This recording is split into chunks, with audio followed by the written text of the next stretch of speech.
Have you ever thought about starting your own podcast? When we were trying to get this podcast off the ground, we had so many questions. How do we record an episode? Where do we find background music? How do we get our show on Apple Podcasts, Spotify, and all the other places that people like to listen? And where do we find advertisers? The answer to every one of these questions is really simple. Anchor. Anchor is a one-stop shop for recording, hosting, distributing, and monetizing your podcast. And best of all, it's 100% free and 100% ridiculously easy to use. Anchor makes it simple to get up and running. You can upload and schedule your podcasts ahead of time. It publishes to all the major podcast platforms. You can easily check your stats. I could go on, but instead, why don't you go and get started? Go to anchor.fm/start to join the e-commerce minute and a diverse community of podcasters already using Anchor. That's anchor.fm/start. We can't wait to hear your podcast. It's the E-commerce Minute, your daily dose of e-commerce, tech, and retail news with your hosts, Bart Mraz and John Suter. The E-commerce Minute is a production of Sumo Heavy, a digital commerce consulting firm in Brooklyn, New York, and Philadelphia. Find us on the web at sumoheavy.com. It's E-commerce Minute, episode 328. In today's episode, Farmer's Fridge brings healthy food to vending machines. Working on the go can be challenging, especially if you're trying to eat healthier. But would you eat a salad out of a vending machine? Chicago-based startup Farmer's Fridge is betting you will.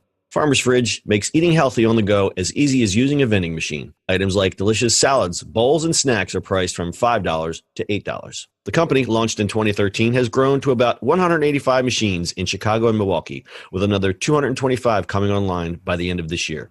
Food served from the vending machine is restaurant quality, and the company employs a chef who receives feedback from customers to constantly tweak the menu and the food.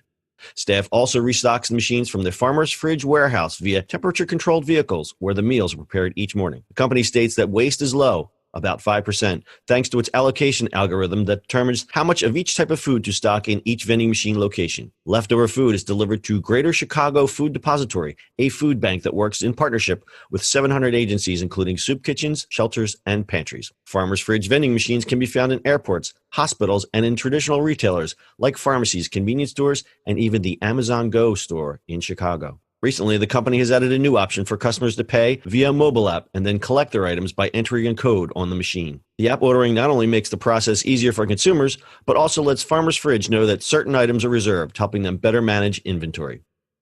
Farmer's Fridge recently closed a $30 million Series C round led by former Google CEO Eric Schmidt's innovation endeavors. The latest round of financing will help the company increase its Chicago staff while adding 400 to 500 more fridges in other Midwestern cities such as Detroit, Indianapolis, Cincinnati, and St. Louis by the end of next year. Farmer's Fridge. I like this. I want one now. That'd be great. Yeah, I want one from my house. So these are attractive-looking vending machines. I think what I read is they retrofit old vending machines to fit this because these are actually big containers full of salads and goodies. If you go on their website, Farmer's Fridge, farmersfridge.com. Funky-looking vending machines. Things come in. They look like, I guess they're plastic jars, big plastic jars with salads in them, and then you just mix them up when you get them. The stuff looks really good. Great assortment. Everything's fresh. We all know the food business is tough, and I think this is more of a logistics play than a food play because of putting this type of food in a vending machine. Is going to be rough. Rough to scale. It's not rough to do. I think scaling would be a problem if we're talking from a purely business standpoint, scaling this up, because then you have to have your warehouses located in such a way that, you know, they're not too far away. You've got your refrigerated trucks. Yeah, but if you think about it, like they probably should reload them right before lunch, right? So people, like, if you put them in, office buildings or anything like that, that's an easy shot, right? I would rather this than anything else, right? And one niche that they found is, for example, there's one in the Amazon Go store, and there's some in like just regular convenience stores, which is an obvious thing. Airports, totally obvious thing, and they do that just for the extra revenue. But they also locate these in hospitals where you've got shift workers working in the middle of the night. You know, the cafeteria might not be open, and to offer them fresh alternatives like this was really a no-brainer for hospital staff. So I think that's a great thing.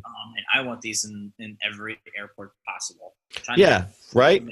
I mean, you go through the airport and you got that $10 turkey sandwich, and you don't know when that thing was made. I mean, to be fair, airports have gotten better, and there's a lot more fresh options, but you're still going to hunt for them.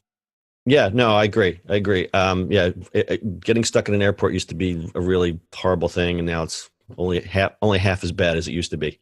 Yeah, but working, to me, like, I travel enough, so for me to just walk up and grab, a salad like that and just walk on the plane and you don't have to worry about it, this is fantastic. Listen, I would rather sit next to you eating a salad instead of the guy who always sits next to me eating something from McDonald's, or even worse, the guy that walks in with the full pepperoni pizza and just decides to sit and shove it. Fun, right? And you're like, how are you going to open this, buddy? So in terms of market conditions, this seems to be good timing because the cost of refrigerators, from the motors to the touchscreens, that has fallen. We all know that consumers have a high demand for fresh food. That's really kind of the no-brainer out of this whole thing. And then the speed, right? Like, if they can get the logistics right and in enough places, this is gonna be good. Well, and here's the other thing with ordering food. I think consumers are used to ordering things on touchscreens now. It used to be a weird thing. Like if you remember when Wawa, our local convenience store, Wawa, that was the wildest thing. It was like you never talked to the person behind the counter because you would use the touchscreen.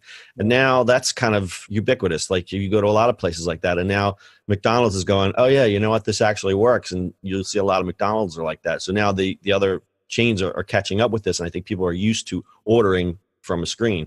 Well, so I think that's part of also like, because you can order on your phone, right? For food delivery, doing the same thing. You just happen to be standing in the restaurant. So the revenue model on Farmers Fresh, they basically just probably do a revenue share for most. I think like for a hospital, they might do a subsidized account, but these guys seem to be doing well. They're raising a bit of money. They won't disclose what kind of money they're making, but in one interview, I see CEO Luke Sanders said they went from making a couple hundred meals a day just 3 years ago to about 15,000 meals a day now. So that's pretty big. So keep an eye on them, see how they scale up. Again, I think it's just a logistics problem, but I think it's a great idea. It'd be interesting to put them in like CVS and Rite Aid and stuff like that, because those stores are everywhere, right? So yeah. If you work in Philly, you can pop in anywhere, right? So why not put them in places like that? Yeah, absolutely. I mean, I can think of 100 places it should go, but again, it's a logistics play. Anything with fresh food, that's a tough business to be in. Got anything else to add, Bart? That is it. I would like a salad now, though. What's that?